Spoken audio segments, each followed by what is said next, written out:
Assalamualaikum warahmatullahi wabarakatuh. Selamat berjumpa kembali sahabat. Semoga hari ini kita tetap diberikan kesehatan, rezeki yang melimpah dan juga halal agar kita bisa beraktivitas dan juga bisa beribadah dengan baik. Baik sahabat, sekarang saya ingin bukan ini menyanjung tapi ingin mengkaji sisi luar biasanya Mas Yun. Sisi positifnya Mas Yun. Sisi luar biasanya sosok pemuda ini. Apa sisi positifnya Mas Yun ini bagi kita? Karakternya seperti apa sih? Itu yang akan kita kaji sekarang ya. Kita mulai dari yang pertama. Yang pertama adalah kepedean dia, sahabat. Kepedean dia. Yang pertama adalah orang ini sebagai orang kampung, entah dia latar belakangnya seperti apa aslinya saya nggak tahu. Karena beberapa orang menyatakan di sosmednya itu nggak sesuai dengan kehidupan aslinya. Di sosmednya dia berkarakter seperti orang ngarit, tapi kehidupan aslinya nggak seperti itu. Ada yang memang mengatakan seperti itu. Tapi saya akan melihat dari sudut pandang sosial medianya saja. Saya nggak tahu aslinya seperti apa, saya nggak tahu. Tapi saya lihat di sosial medianya saja gitu. Yang pertama adalah dia orang yang percaya diri. Percaya diri. Percaya diri kepada dirinya sendiri bahwa dia itu tidak kalah daripada orang lain. Sehingga dengan percaya dirinya, dia menampakkan pribadi aslinya. Dengan cara, ya inilah saya. Inilah saya deh. Inilah saya. Tidak harus dipermak dengan cara apapun. Inilah saya. Padahal sahabat, kadang-kadang sahabat, kita itu harus menjadi bunglon untuk mengelabuhi orang lain, untuk tidak mengetahui terhadap sisi yang sebenarnya diri kita. Jadi kita itu berkarakter lebih baik di depan orang dengan tujuan menutupi aib kita gitu. Sedangkan untuk Mas Yun, enggak. Aib apa sih yang harus saya tutupi? Inilah saya. Karakter saya seperti ini. Inilah saya. Pakaian saya seperti ini. Inilah saya. Ini pekerjaan saya. Itu yang dipertontonkan oleh Mas Yun. Dia enggak malu. Dia enggak gengsi terhadap yang dia kerjakan. Sedangkan anak-anak sekarang, sahabat, kebanyakan ya seperti itu. Lah jadi bunglon lah. Dia sok kaya kayak padahal nggak punya apa-apa. Dia sok gaul kayak padahal dia nggak bisa menyenangkan orang lain. Dia sok pintar kayak padahal prestasinya juga nggak ada apa-apanya.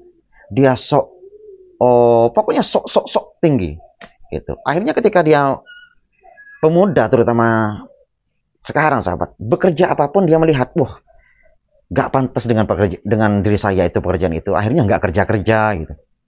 Ada seorang mahasiswa karena menyandang gelar sarjana, kemudian nggak mau untuk bekerja yang keras. Oh, saya sudah sarjana, ngapain harus kerja keras? Wong saya sudah terpelajar.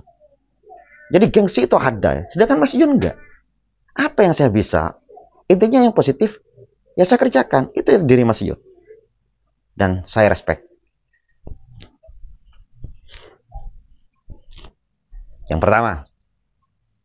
Yang kedua, dia sangat menghargai ataupun hormat kepada orang tuanya. Sangat-sangat cinta kepada orang tuanya. Dengan beberapa tiktokan yang dia lakukan dengan Bunda Fazana ya. Ketika Bunda Fazana itu digoda. Agar kalau umpamanya Mas Yun itu cinta kepada dia harus ikut dia ke mana? Padang atau Minang ya? Minang atau Padang? Ke sana lah gitu. Tapi Mas Yun itu menolak dengan alasan, ya ibu saya gimana? Aku ndak mau LDR sama kamu. Kamu harus tinggal bersamaku di Padang ini. Wah, nggak bisa, nggak bisa.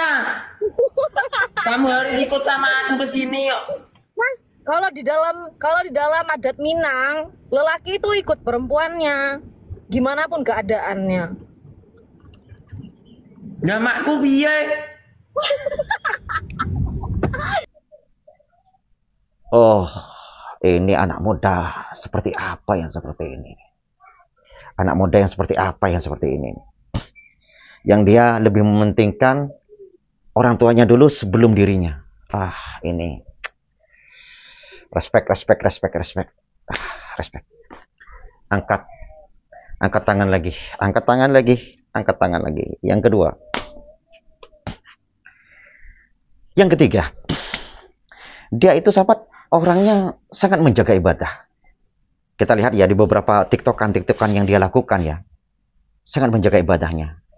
Saat dia tiktokan dengan bunda itu adalah seorang wanita yang sangat menarik, sangat manja, sungguh menarik. Kalau saya ketemu dengan seperti itu, sahabat, sepertinya satu hari itu waktunya sangat sebentar. Bahkan kita lewati dengan di depan kamera terus gitu, dengan di depan sosmed terus, ngobrol terus sampai lupa waktu, lupa apapun. Tapi beda dengan Mas Yun.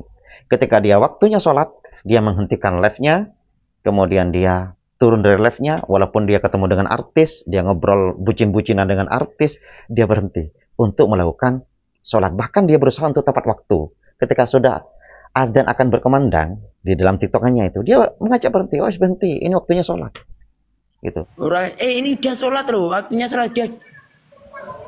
Ya Jam segini. sudah. Kamu jangan marah-marah. Nanti tak cium loh.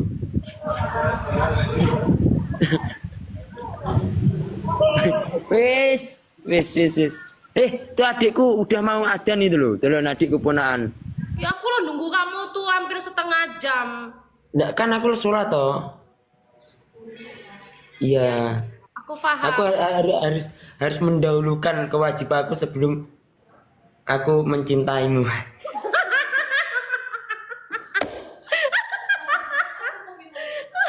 Ayo, ya Allah, oke, paham. Kan di situ aku bisa berdoa. Semoga kita bisa itu. Karena dia sudah tahu bahwa kalau orang Islam itu, sahabat, hidupnya memang untuk sholat. Lainnya itu memang untuk aktivitas yang lainnya ya sebagai penguat untuk sholatnya dia. Jadi kita bekerja agar kita bisa beri pakaian yang bagus untuk sholat. Biar kita jaga kesehatan agar kita bisa sehat untuk melaksanakan sholat. Kita bersosial dengan orang lain dengan baik agar kita tidak terganggu saat sholat. Kita melakukan apapun itu ujung-ujungnya adalah untuk kegiatan sholat. Itu kehidupan ini. Kalau orang Islam ya, memang tujuannya adalah sholat. Hidup ini untuk sholat, gitu. Hidup ini untuk sholat.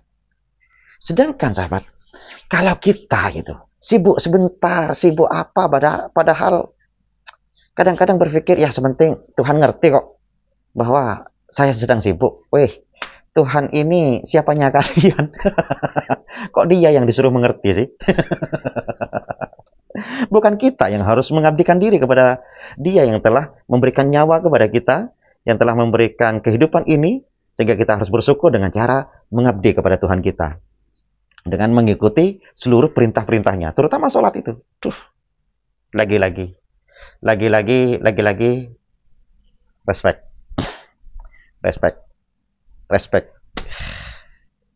Mas Yun, berapa sudah? Saya ini cuma langsung keluar yang nggak ada skrip di sini, nggak ada skrip. Saya cuma ini langsung keluar di otak saya, berarti saya sudah benar-benar mengagumi tanpa harus mencatat gitu. Ibadah. Yang keempat, sahabat. Orang ini, sahabat, sangat luar biasa bijak. Nih, maksudnya beli maksudnya. Setelah itu saya untung, sampean juga untung gitu kan. Enggak, kalau sampean nge-give bapak ngasih uang, saya aja yang diuntungkan ngono lho. Ya. Sampean timbangane nge-give tuku cek apa kuwi dijolne kuwi singo kan. Singo hargane piro? Ya kan? Seorang pemuda pikirannya itu bijak. Pikirannya. Dia menyikapi semua hal dengan tidak keburu-buru. Dia olah semuanya itu dengan bijak. Apapun itu. Tanpa gerusu-gerusu. Tanpa harus apapun. Salah satu contoh ya sahabat ya. Saat dia terkenal seperti sekarang. Kemudian dia tidak menutup akses media sosialnya. Enggak. Dia tetap kemudian bersosial media dan sebagainya. Untuk menghargai beberapa teman-teman yang mensupport dia. Padahal pada waktu sekarang, kemarin-kemarin ini, dia sempat drop. Sampai badannya itu harus terkorban. Demi untuk menghargai teman-teman yang telah mensupport dia. Dia tetap live dalam keadaan, di tangannya itu masih ada bekas plester hasil infus mungkin.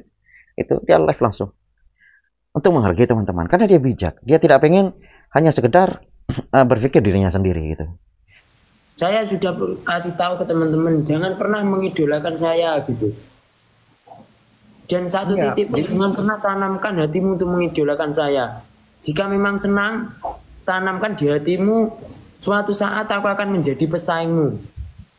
Jangan mengidolakan itu. Dan itulah Mas Yun, mengartikan semuanya secara positif. Respect. Respect. Respect. Selanjutnya sahabat juga, Mas Yun itu humoris. Humoris orangnya itu. Jadi beberapa TikTokan kita kan kita bisa lihat karakter dia ya, ketika dia malu-malu, ketika dia melakukan selebrasi yang membuat bunda itu tertawa terdahak-dahak sebab selebrasinya, karena dia humoris. Dan orang humoris itu sahabat sulit karena itu memang karakter, bukan dibuat-buat, nggak bisa. Kalau orangnya itu memang sudah karakternya itu serius dan sebagainya, ya memang itulah sisi dirinya. Kalau humoris itu sudah karakter sahabat, nggak bisa dibuat-buat. Enggak kan, gini loh, aku kan bisa deket sama kamu ini kan tak sumeti menyan loh ini. Di sini ini loh. Ditambah lagi menyanyi Mas. Ya nanti kalau di kesana ke Minang, wahai jod kabul menyanyi mati. Alamat, tes. Asli gue. Memang sangat menyenangkan orang-orang seperti ini. Dan ini karakter, bukan dibuat-buat, nggak bisa. Tapi humoris ya, bukan pelawak. Mas Yun itu bukan pelawak, humoris. Orangnya itu segar gitu. Ketika dia ngobrol dengan dia itu segar. Kalau nggak jadi serius, apapun itu menjadi segar. Ini kalau orang-orang humoris ya. Bukan pas nggak bisa serius sih, tapi saat memang nggak terlalu serius, semua ucapan, semua tingkah lakunya akan menjadi segar, menjadi cerah lah. Orang-orang humoris semacam itu. Dan saya itu respect.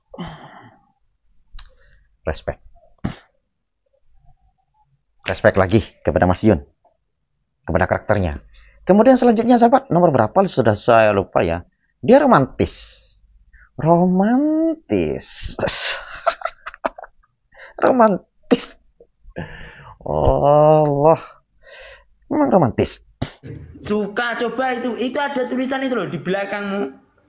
Itu loh, ada tulisan itu iya apa kelanjutannya itu. Itu ketutup. Coba lihat ke itu loh. Mana? I love you. Gitu, ya toh. Udah. Itu udah. Udah. Tawa Mas, aku lagi ngambek gitu loh sama kamu. Nggak bisa, kamu itu nggak bisa marah loh kalau sama aku. Dan romantis ini sahabat, tidak bisa semua orang bisa seperti itu. Sisi romantis. Mungkin ada orang yang berpacaran saja nggak bisa seromantis itu. Orang yang berpacaran bisa saja menjalannya secara serius. Dia ngobrol, dia bicara dengan mungkin cerita-cerita, ketawanya ya ketawa hal-hal yang berbau obrolan sesuatu yang lucu. Bukan gara-gara obrolan mereka berdua yang lucu, bukan. Karena ketawanya karena gara-gara bercerita tentang sesuatu yang lucu. Gitu. Jadi keromantisan itu hanya orang-orang tertentu yang bisa sahabat. Bahkan sahabat-sahabat sekalian yang sudah berkeluarga untuk bisa romantis kepada istrinya itu sulit. Bahkan kadang-kadang untuk mengatakan sayang, kamu ada di mana? Wah, malunya minta ampun. Ataupun wah kayak gini, wah, hanya orang-orang berbakat yang seperti itu yang bisa romantis itu. Saya nggak bisa. Kalau saya pribadi tentu saja nggak bisa. Ya mungkin saya bisa membuat romantis itu kan hanya dengan finansial, memberikan hadiah ataupun melakukan apa gitu. Nggak bisa secara omongan. Omongan ini sangat berat untuk bicara romantis. Omongan ini. Tapi apa itu?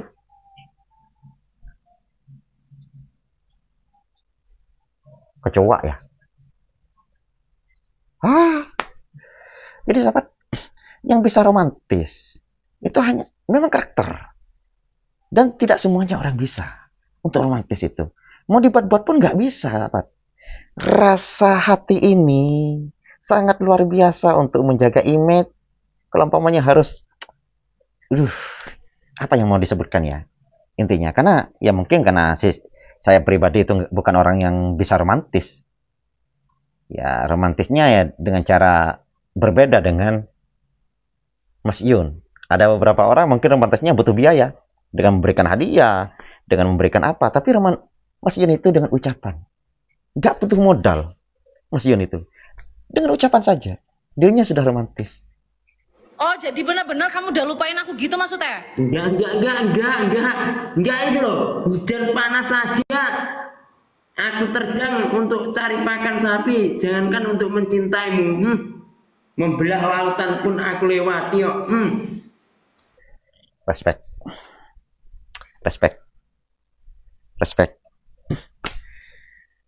Dan banyak lagi sahabat. Kemudian selanjutnya juga adalah saya nggak mengurut ini, seperti yang telah saya katakan, nggak ada skrip di sini, nggak ada catatan. Dia bekerja keras. Dia sampaikan ya, saat obrolan dengan Bunda Fauzana, di beberapa tiktokan itu dia mengatakan bahwa ketika Bunda Fauzana mengajak dia untuk ikut ikut ke Minang ataupun ke mana, ke Padang, itu kemudian dia bilang, sia-sia saya berjuang untuk membesarkan kandang ini dari satu sapi sekitar 6 tahun yang lalu. Ya kalau kamu tidak mau ninggalin sapi ya kita angkut sapinya sekarang. Kita bawa ke Padang. Lah sia-sia aku berjuang 6 tahun itu dari 1 ekor sapi, dari itu semuanya. 6 tahun yang lalu. Kalau ditilik dari usia Mas Yun itu, sekarang katanya usianya sekitar 23. Kalau kita surutkan ke belakang, kita kurangi 6 tahun, berarti usianya sekitar berapa? Sekitar 17 tahun ya. Jadi rintisan usaha yang dia lakukan saat dia masih 17 tahun. Berarti kalau 17 tahun masih saat dia masih SMA. Rintisan usahanya masih SMA.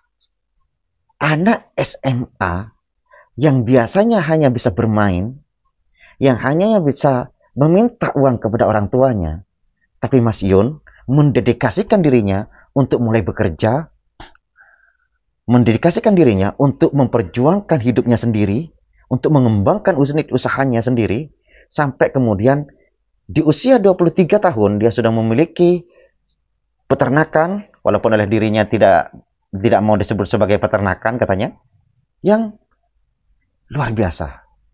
Sejak usia 17 tahun berarti, kalau umpamanya ditarik dari usia 23, 6 tahun ke belakang. Pekerja keras. Selama 6 tahun, dari 1 ekor sapi sampai sekarang menjadi beberapa ekor sapi. Itu kan suatu luar biasa, sahabat. Banyak orang itu kan berusaha ya. Ketika hasil ini nggak dijadikan sebagai tambahan modal usaha, tapi mungkin dibuat foya-foya. Namanya anak-anak, tanggungan masih tidak terlalu besar, nggak ada keluarga, nggak ada apa. Namanya anak-anak. Tentu saja ketika dapat hasil yang banyak, ya langsung foya-foya, beli apa, beli ini, beli itu, beli apa. Tapi Mas Yun bisa saja dari hasilnya dia jadikan modal lagi untuk menambah sapinya lagi, terus berkembang sehingga banyak. Dalam jangka 6 tahun dia sudah mampu menciptakan peternakannya sendiri dari modal 1 sapi. Luar biasa berarti. Gitu. 6 tahun seorang pemuda. 6 tahun seorang pemuda. Ya mungkin disupport oleh beberapa orang-orang di sekitarnya juga ya, oleh orang tuanya ataupun oleh orang-orang yang di sekitar juga gitu. Tapi intinya dirinya sendiri itu memang sudah semangat untuk membesarkan unit usahanya itu. Luar biasa. Orang ini luar biasa. Orang ini luar biasa yang bisa dijadikan sebagai panutan bagi pemuda-pemuda saat ini. Bahkan bukan hanya pemuda. Orang tua seperti saya juga itu. Kalah, bos. kalah bos. Kalah bos. Aduh bos. Yang merasa seperti saya sampaikan di kolom komentar. Berapa kekalahan Anda ditimbang Mas Yun? Sebutkan, ayo. Berapa menangnya Anda kepada Mas Yun dan berapa kekalahan Anda kepada Mas Yun? Sebutkan di kolom komentar. Mungkin itu saja sahabat yang bisa kita diskusikan kali ini. Saya akan mengulas lagi tentang respect yang lain dari sudut pandang seorang sniper baper. Assalamualaikum warahmatullahi wabarakatuh.